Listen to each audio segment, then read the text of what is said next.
우리나라는 점점 1인 가구가 많아지고 있습니다.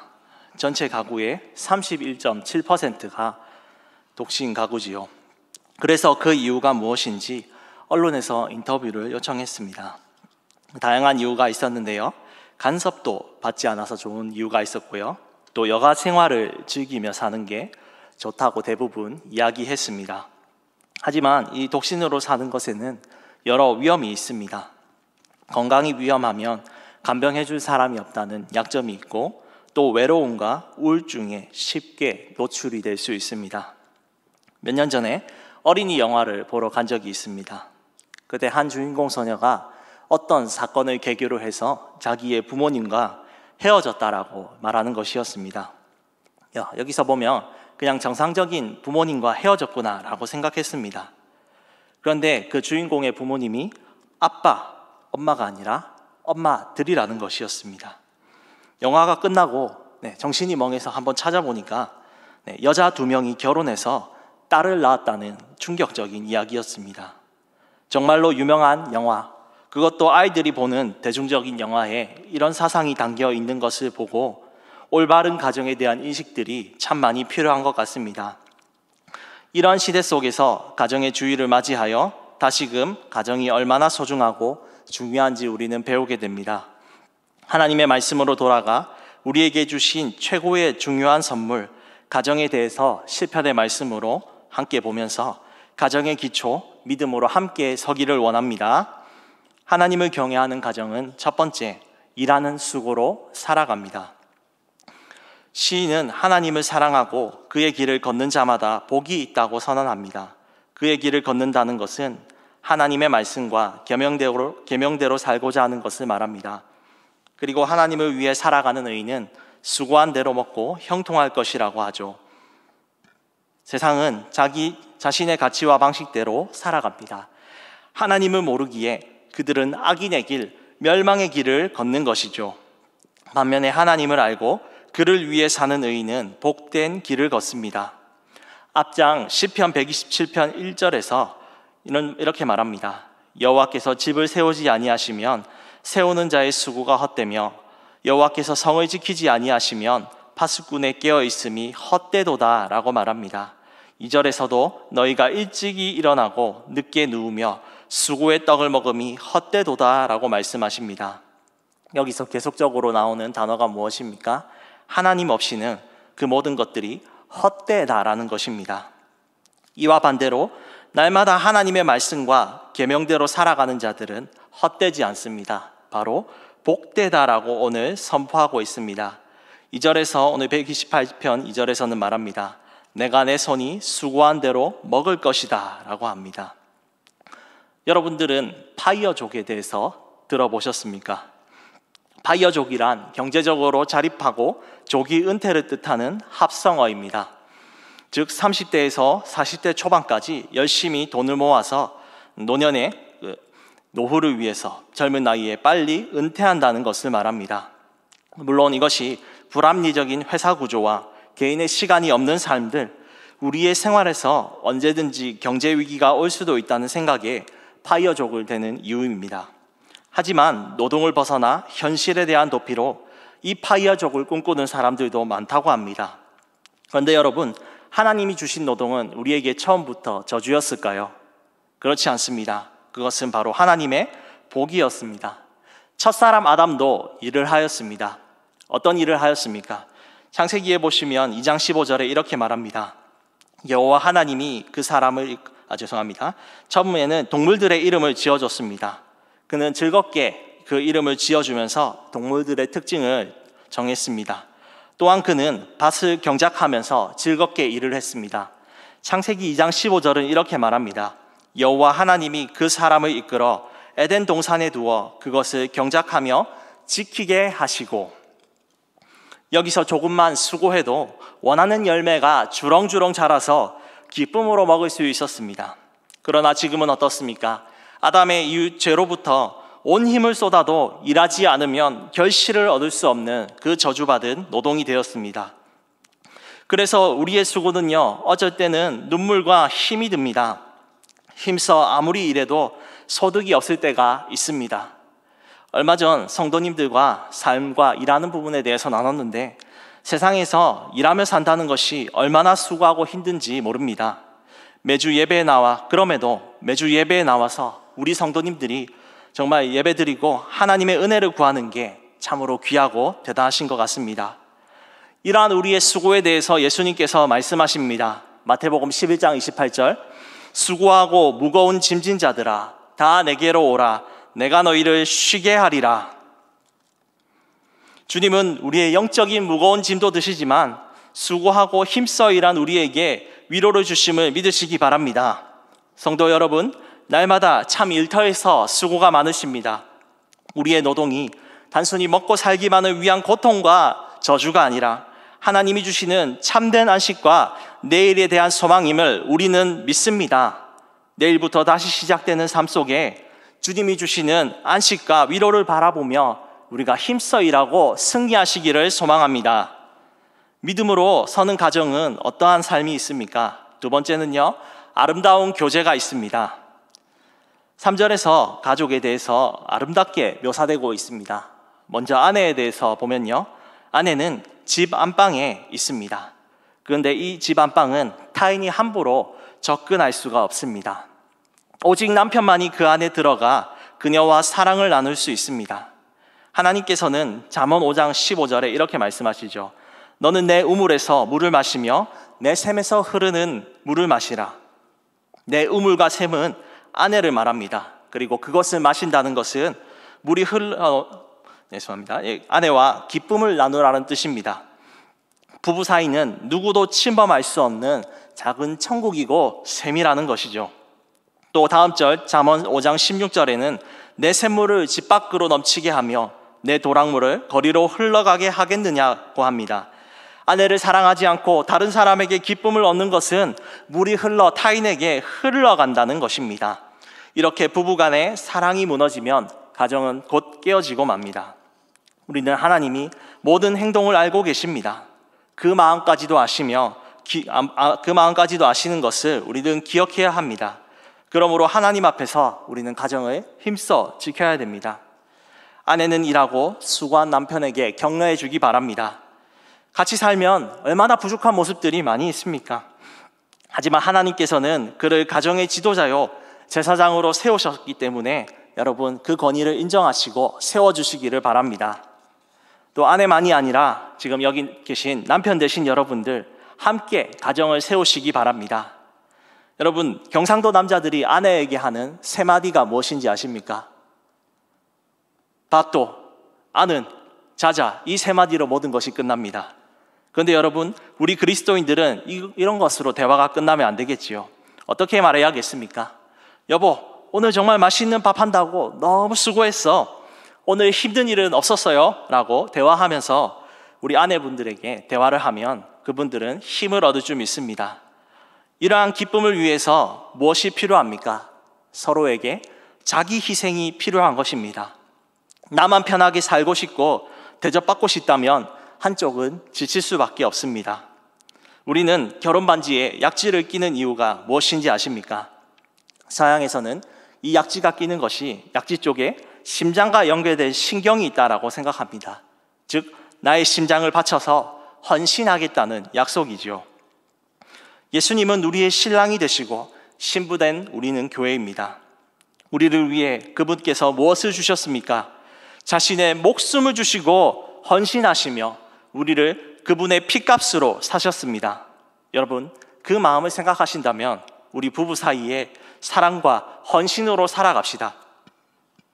다음으로 자녀에 대한 교제입니다. 3절 하반부에 보시면 가장은 식사 자리에서 자녀들을 볼 때에 감람나무와 같다라고 말합니다. 감람나무는요 더디 자랍니다. 더디 자라지만 수명은 1000년 이상입니다. 또 나무를 자르면 주변에서 새싹가지들을 띄워서 제거하기가 쉽지 않습니다. 감람나무는 열매를 맺기까지 7년을 기다리고 장성하려면 무려 15년이 걸립니다. 죄송합니다. 그리고 나무가 자라고 맺는 열매는 0.5톤 정도나 된다고 하죠. 이 열매로 요리를 하고 불을 밝히고 가죽을 부드럽게 만들 수 있습니다. 자녀를 양육하는 것이 이 감람나무처럼 힘들지만 참으로 보람된 일일 것입니다. 시편 127편 4절 5절은 이렇게 말합니다. 젊은 자의 자식은 장사의 수중의 화살 같으니 이것이 그의 화살통에 가득한 자는 복되도다. 그들이 성문에서 그들의 원수와 담판할 때에 수치를 당하지 아니하리로다. 내가 믿음으로 양육할 때 자식은 장사의 수중의 화살처럼 강한 사람이 되는 것입니다. 성문은 당시 재판하는 곳이었습니다. 거기서 원수와 싸워서 재판에 이기는 것을 의미하죠. 즉 나의 자녀들을 믿음으로 키우면 사단의 세력들과 싸움에서 지지 않고 그들을 꺾을 것이라는 겁니다. 자녀들이 사단의 세력을 이기는 것에 그냥 만드는 것이 아니죠. 그것을 위해 필요한 것이 무엇입니까? 바로 부모님이 말씀을 잘 양육하는 것입니다.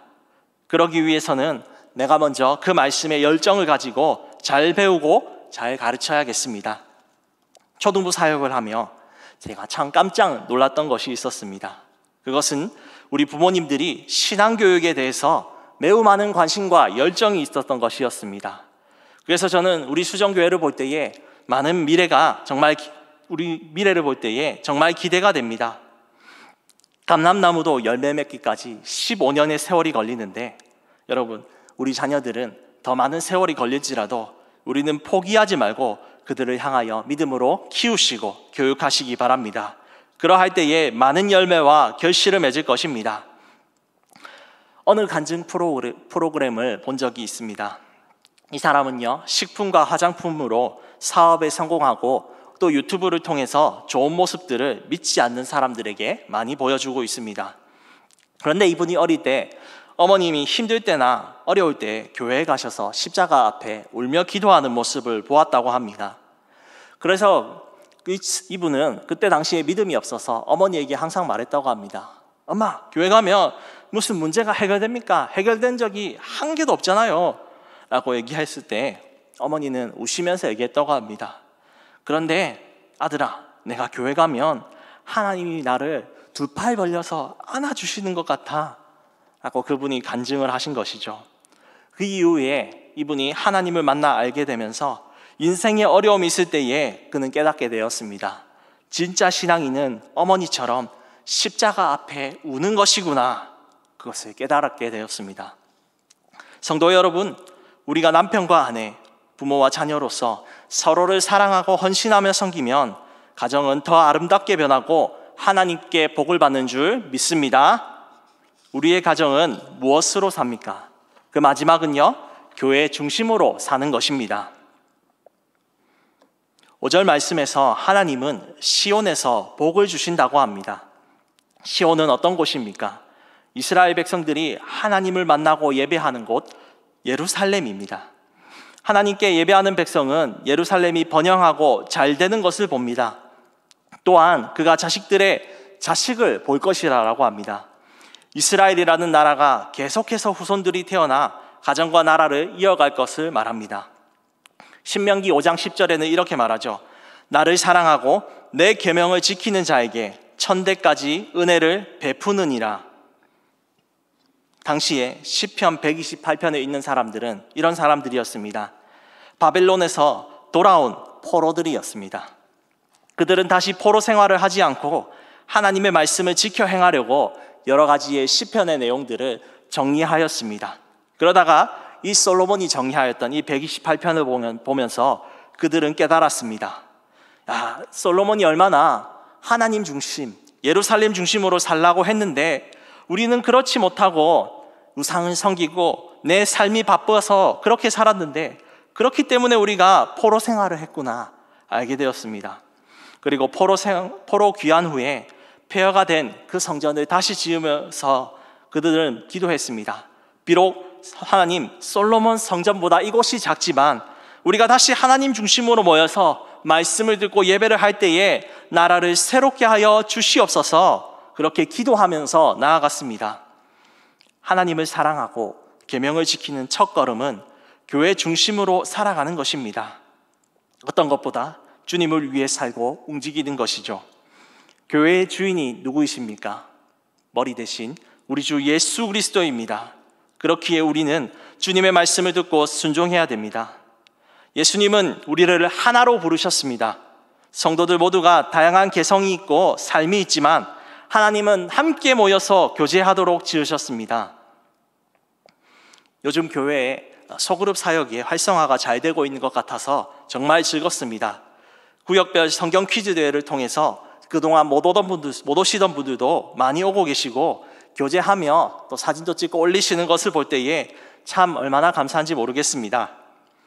교회를 세우기 위해 또 우리는 봉사하는 자가 필요합니다. 초대교회에서도 사도들과 성도들은 7 일꾼을 택해서 구제와 봉사를 담당하게 해서 교회를 온전히 세웠습니다. 여러분, 우리가 교회 중심으로 사는데 그 가운데 살다 보면 이 땅의 교회가 완전하지 않다는 걸 봅니다. 하지만 우리는 그 교회를 사랑해야 됩니다. 왜입니까? 존 칼빈은 이렇게 얘기합니다. 교회는 성도의 어머니라. 어머니는 어떤 것을 줍니까? 우리에게 젖을 주시고요, 우리를 낳아주시고요, 우리가 장성하도록 끝까지 책임지시는 분이십니다. 우리 수종교회가 우리의 어머니인 줄 여러분 믿으시기 바랍니다. 그 교회 가운데에 부족한 모습들이 있습니까? 나의 시간과 헌신과 나의 물질을 투자해서 여러분 교회를 더욱더 온전하게 세우시기 바랍니다. 독일은요 1945년 2차 세계대전에서 패하고 난 후 사람들이 많은 소망을 잃고 참 희망을 발견하지 못했습니다. 그런데 어느 날 한 교회에서 설립기념 700주년을 맞이해서 예배를 드리고자 했습니다. 그리고 사람들을 불렀습니다. 그때 모였던 사람들이 약 3만 명이었습니다. 그리고 그들은 하나님께 감격에 겨워서 예배 드릴 때에 힘차게 울리는 찬양을 들었습니다. 그리고 감사가 시작되면서 그들의 마음이 열리게 되었습니다.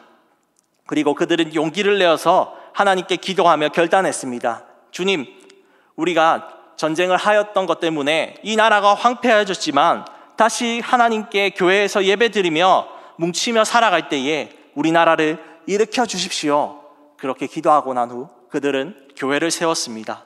또 그들은 집과 학교와 회사를 다시 건설하면서 이제 완성시키고 열심히 나라를 세웠고 지금은 우리가 잘 아는 선진국 독일이 되었습니다. 성도 여러분, 코로나로 인해서 무너진 우리의 모습은 어떤 모습입니까? 교회 중심으로 살아가는 우리의 모습이었습니다. 참 많은 사역들이 있었습니다. 그런데 코로나로 인해서 다 함께 모이지 못하니까 참 많은 사역들의 명맥이 끊어졌었습니다. 그러나 여러분, 이제 코로나가 점점 극복되어지는 상황 속에서 하나님은 우리를 다시 부르시며 교회 중심으로 살아가라고 요청하십니다. 그렇게 살아가는 자들에게 하나님께서는 약속을 하셨습니다. 학개서 2장 9절에는 이렇게 말합니다. 이 성전의 나중 영광이 이전 영광보다 크리라. 만군의 여호와의 말이니라. 내가 이곳에 평강을 주리라. 만군의 여호와의 말이니라. 주님이 여기에 모여서 교회 중심으로 살아가는 우리 모든 수정교회 가족들에게 평강을 주는 줄 믿으시기를 바랍니다. 이렇게 함께 모여 예배함으로 우리의 자녀와 후손들이 교회를 이어나가고 많은 직분자들이 우리 밑으로 들어올 것이며 여러분들은 그것을 눈으로 보는 축복이 있기를 원합니다. 하나님이 주신 가정, 우리의 소중한 안식처지요. 이 가정을 만드신 분이 하나님이시니 우리는 마땅히 가꾸고 잘 다스려야겠습니다. 하나님 앞에 수고와 안식으로 일하는 자, 저주와 슬픔이 아니라 수고와 기쁨을 얻을 것입니다. 가족을 사랑하고 믿음으로 헌신하며 세우는 자들, 그 가정이 포도나무처럼 감람나무처럼 번성할 줄 믿습니다. 그리고 교회를 바라보며 항상 그 교회 중심으로 살아가는 자들에게 천대만대까지 영원토록 그 가문을 세우실 줄 믿습니다. 또 우리 교회 중심으로 살아가는 우리 수정교회 가족들을 통하여서 하나님께서 우리 가운데 평강을 주실 줄 믿음으로 믿으시기를 소망합니다.